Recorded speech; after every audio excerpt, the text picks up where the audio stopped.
पहले पौलुस की पत्री रोमियो 8 अध्याय उसकी 1 से 11।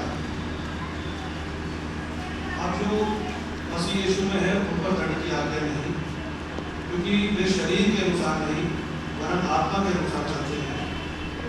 क्योंकि जीवन की आत्मा की व्यवस्था में मसीह यीशु में उनके पाप की और मृत्यु की व्यवस्था से स्वतंत्र कर दिया है।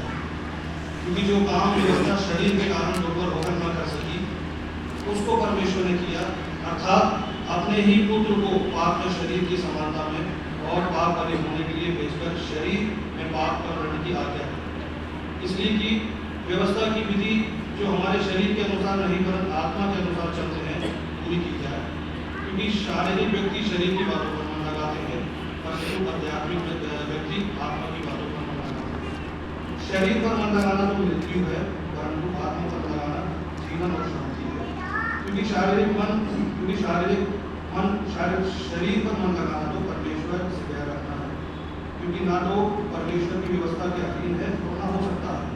क्योंकि जो शरीर दशा में है, जो शारीरिक दशा में है, वे परमेश्वर को प्रसन्न नहीं कर सकते। परंतु जबकि परमेश्वर का आत्मा तुम में बसता है तो तुम शारीरिक दशा में नहीं परंतु आत्मिक दशा में हो। यदि किसी में मसीह का आत्मा नहीं तो वो उसका जन्म है। यदि कोई मसीह में है, यदि मसीह तुम में है तो देह पाप के कारण मरी हुई है, परंतु आत्मा धर्म के कारण जीवित है। यदि मसीह का आत्मा जिसने यीशु को मरे